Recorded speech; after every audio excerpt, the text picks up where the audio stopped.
नमस्कार दोस्तों, हाजिर हूँ आप सबके सामने लेकर अधूरे ख़त का दूसरा पन्ना। अगर आपने पहला पन्ना नहीं पढ़ा तो डिस्क्रिप्शन में लिंक है, वहाँ जाकर पढ़ लीजिए। और अगर सब्सक्राइब नहीं किया तो प्लीज़ सब्सक्राइब कर लीजिए। अभी के लिए शुरू करते हैं दूसरा पन्ना, जो लिखा है उस आशिक ने जिसने कि मोहब्बत में पढ़कर अपनी दोस्ती भी हार दी। सुनते हैं क्या कहता है वो। सुन भूरी बिल्ली, तुझे शायद इस नाम से पुकारने का हक खो दिया है मैंने, पर क्या करूं, ये दिल है ना, मानता ही नहीं। ये अभी भी सोचता है कि शायद ऐसा कुछ करूं, ऐसा कुछ कहूं जिससे तुझे पालूं, एक माशूक की तरह नहीं, पर एक दोस्त की तरह। मैं जानता हूं लेकिन कि अब ये मुमकिन नहीं। तेरा एक बसा बसाया संसार है जिसमें आग लगाने की गलती मैं एक बार कर चुका हूं, अब और नहीं, एक बार फिर नहीं। तू तो जानती है ना, बचपन से ही आदत है मेरी गलतियां करने और फिर पछताने की। काश उस दिन मैंने तुझसे अपने प्यार का इजहार नहीं किया होता, या अगर करना ही था तो कुछ सालों पहले कर दिया होता, तो शायद सूरत हाल कुछ और होता। पर क्या करूं, मैं तो हूं ही बुद्धू, तू जानती थी ना। पर एक बात कभी नहीं बदलेगी, वो ये कि तू हमेशा मेरी सबसे अच्छी दोस्त रहेगी। उमा बहुत अच्छी है, तेरे जाने के बाद उसने मुझे बहुत संभाला और जीवन साथी बनकर हर पल मेरा साथ दिया। और रोशनी, वो तो जान है मेरी। हाँ, अपनी बेटी का नाम हमने तेरे नाम पर रखा है, पर जानती है ये मेरा आइडिया नहीं था, ये उमा का कहना था। उसने कहा कि ये जिंदगी में एक रोशनी की किरण बनकर आई है, इसलिए इसका नाम तो रोशनी ही होना चाहिए।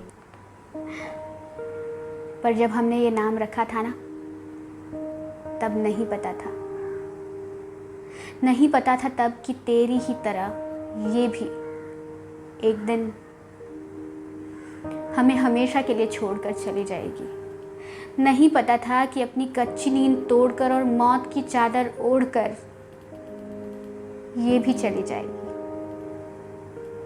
हाँ रिशु, वो जा रही है, जा रही है वो, हम सबको छोड़कर। तू सोच रही होगी इस वक्त मैं तुझे याद कर रहा हूँ। हाँ कर रहा हूँ, पर इसलिए कि चाहे रिशु जा रही है, पर उसका वजूद फिर भी हमारे बीच रहेगा। और जानती है उसका सबब कौन है? तू, क्योंकि तूने ही कॉलेज में मुझे ऑर्गन डोनर बनने की इंस्पिरेशन दी थी। और जब सालों बाद मैं उमा को भी ऑर्गन डोनर के लिए रजिस्टर कराने ले गया, तो रिशु ने जिद पकड़ ली कि मैं भी बनूंगी, मुझे भी रजिस्ट्रेशन कराना है। और हमें नहीं पता था कि हमारी रिशु वो कर दिखाएगी जो हम करना चाहते थे कभी, और हमसे पहले किसी और के काम आने की जिम्मेदारी वो उठा लेगी। पर उसने किया और वो कर रही है। कल उसका लाइफ सपोर्ट सिस्टम हटा दिया जाएगा और उसका दिल और उसके फेफड़े किसी और के काम आएंगे।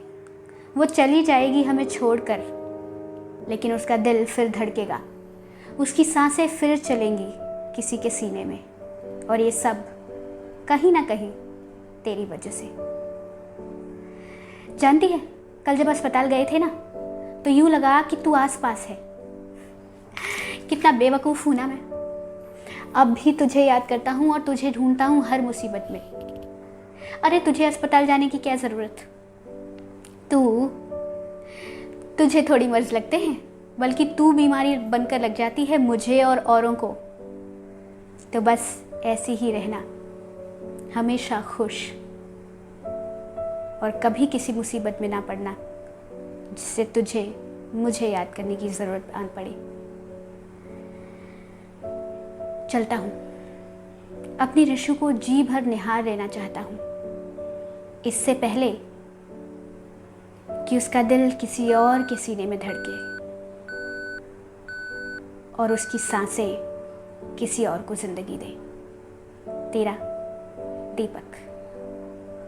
तो ये रहा ख़त का दूसरा पन्ना। अगर आप सबकी आज्ञा रही तो तीसरा पन्ना भी लेकर ज़रूर हाजिर होंगी। तब तक के लिए आप सब अपना ध्यान रखिए, और अगर आपको ह्यूमरस वीडियोस पसंद हैं, क्योंकि ये इमोशनल वाले हैं, तो आप बाकी वीडियोस देखिए, और नया फ़नी वीडियो लेके मैं जल्दी ही हाजिर होती हूँ। तब तक के लिए ध्यान रखिए, खुश रहिए, स्वस्थ रहिए, मुस्कुराते रहिए। नमस्कार। जयराम जी की जय हिंद।